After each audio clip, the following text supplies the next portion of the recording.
नमस्कार, आप देख रहे हैं पीडीएस न्यूज। मैं हूं पीसी सैनी। अहिर रेजिमेंट जन जागृति सम्मेलन को लेकर झाड़ली में आयोजित हुई यादव समाज की मीटिंग में भगवान श्री कृष्ण की पूजा अर्चना कर मीटिंग का किया गया शुभारंभ।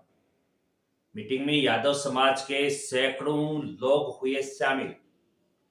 थोई के निकट गांव झाड़ली में अहिर जन जागृति सम्मेलन जयपुर को लेकर ग्राम पंचायत झाड़ली, करड़का, कल्याणपुरा, रामपुरा के आसपास के अहिरों की मीटिंग का हुआ आयोजन।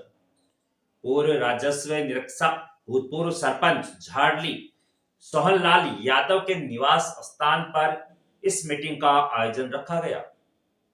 मीटिंग की अध्यक्षता भगवान साई यादव ने की, जिसमें यादव समाज के सभी यादव बंधु ने मीटिंग में पधार कर अहिर रेजिमेंट जन जागृति अभियान के बारे में विस्तृत चर्चा की।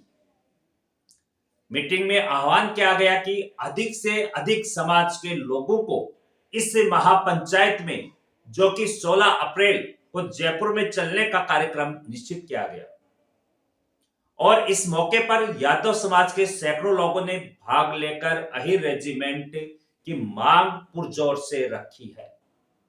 कहा गया कि अहिर रेजिमेंट हमारे मान सम्मान व स्वाभिमान की लड़ाई है, हमें इसको लेकर जरूर रहेंगे। अहिर कौम ने हमेशा त्याग व बलिदान दी है। प्रवक्ता सावल राम यादव ने यादव के इतिहास के बारे में विस्तृत वर्णन किया और समाज के गौरवशाली इतिहास को बताते हुए सभी को जानकारी साझा की। इस अवसर पर नारायणी सेना राष्ट्रीय अध्यक्ष राम सिंह यादव, दिनेश यादव, सरदार मल यादव, श्रवण यादव, अरनिया, शैतान यादव, बनवारी यादव, रमेश यादव, नागरमल यादव, रामकरण यादव, छगनलाल यादव, राम कुमार तांडव, बद्री प्रसाद यादव, कालूराम यादव, मूलाराम यादव, बंसी यादव, प्रभाती लाल, साधुराम यादव समेत सैकड़ों यादव समाज के लोग इस मीटिंग में उपस्थित रहे। नसीपुर एक जगह है और नसीपुर का जो युद्ध का मैदान है, उसके लिए आप भी यदि आप जाओ, मैं तो कई बार गया हूं, आप भी गए होंगे, उस धरती को, उस मिट्टी को यदि उठाते हैं और पानी डालते हैं तो आपके उन वीर योद्धाओं का खून का रंग आज भी दिखाई देता है।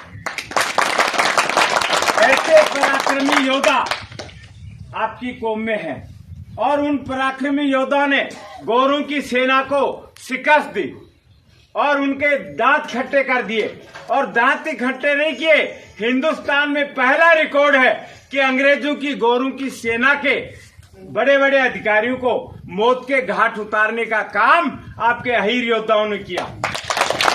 इसको लेकर के अंग्रेज बड़े आपसे क्रुद्ध हो गए और अंग्रेजों ने देखा कि यदि इस देश में राज करना है तो पहले वो यहाँ की जो रियासतें थी उनकी सेना से लड़ा करते थे, लेकिन बाद में उनने एक योजना बनाई कि इस देश में यदि लंबा राज करना है तो आपको अपनी सेना बनानी पड़ेगी। और आज जिस भारतीय सेना का नाम हम जानते हैं, जिस इंडियन आर्मी का नाम जानते हैं, ये उन अंग्रेजों के द्वारा बनाई हुई संस्था है। और इस संस्था का जो पुनर्गठन किया, जब वो पुनर्गठन कर रहे थे तो उसके निर्णायक कौन थे? अंग्रेज। अंग्रेजों को आपने क्या यानी शहद चटाया क्या? आपने तो उनको दांत खट्टे किए हैं, उनसे मुकाबला किया है। तो जब सेना बना रहे थे तो उनकी धारणा ये थी, उस सेना में उन लोगों को उनने शामिल किया जो लोग इस देश के प्रति वफादार नहीं थे, इस देश को गुलाम रखना चाहते थे, इस देश की गुलामी के विरुद्ध उनका कोई योगदान नहीं था। जो देश को गुलामी से मुक्त कराना चाहते थे वो तो अंग्रेजों के साथ युद्ध लड़ रहे थे। आप तो युद्ध लड़ने वालों में थे, तो क्या आपको सेना में शामिल किया जाता? नहीं किया जाता। यही कारण है, कई लोग पूछते हैं कि हमारी सेना में रेजिमेंट क्यों नहीं है। सेना में रेजिमेंट आपकी इसलिए नहीं है कि अंग्रेज ये निर्णय कर रहे थे और अंग्रेजों ने उन लोगों को सेना में प्रमुख स्थान दिया जो लोग इस देश के साथ नहीं खड़े थे, देश के लोगों की भावनाओं के साथ नहीं खड़े थे, जो अंग्रेजों की भावनाओं के साथ खड़े थे। और उनकी रेजिमेंटें बनाई किसी की क्षेत्र के आधार पे, किसी की जाति के आधार पे। हम मिलिट्री का स्ट्रक्चर जब देखते हैं तो उसमें अनेक रेजिमेंट आपको दिखाई देंगी।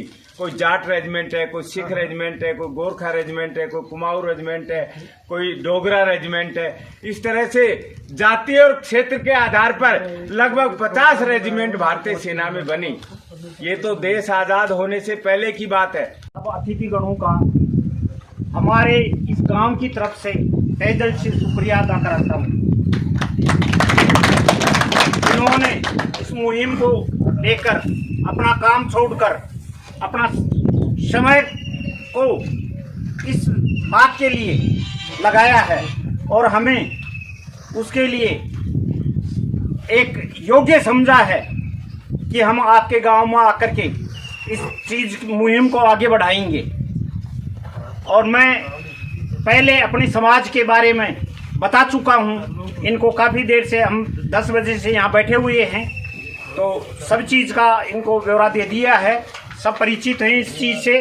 और मैं सावराम जी से बताऊंगा, आग्रह करूंगा कि वो 2 शब्द इनको और युवाओं का जोश और बुजुर्गों का होश जब मिल गया है तो ऐसी कोई गांव नहीं है, ऐसी कोई ढाणी नहीं है, ऐसा कोई कस्बा नहीं है, ऐसा कोई जिला नहीं है और ऐसा कोई प्रदेश नहीं है जो ये मांग नहीं उठ रही हो। पिछले 26 फरवरी को बहुत ही भव्य आयोजन भोपाल में किया गया था, जिसमें लाखों की तादाद में समाज के बंधु पहुंचे थे। और उसकी खासियत ये थी कि उसका नेतृत्व कोई और नहीं, हम सब कर रहे थे। वहां पर ना किसी का नाम था, ना किसी संगठन का नाम था, ना किसी व्यक्ति विशेष का नाम था, पर एक अहीर सिर्फ समस्त यादव समाज का नाम था। इस वजह से हर यादव की ये भागीदारी बनी, हर यादव ने उस भागीदारी को निभाया और तन मन धन से मदद की और लाखों की तादाद में वहां पर पहुंचे। सेम उसी प्रोसेस पे हम लोग चल रहे हैं। यहाँ पर सभी संगठनों की हमने मीटिंग की है, पर नाम एक ही चल रहा है, समस्त यादव समाज।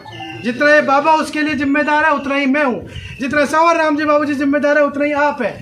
सबकी ये जिम्मेदारी तय है। और इस मीटिंग का आयोजन के लिए पीवीसी योगेंद्र यादव, जिन्होंने 18 गोलियां अपने शरीर पे खाई हैं,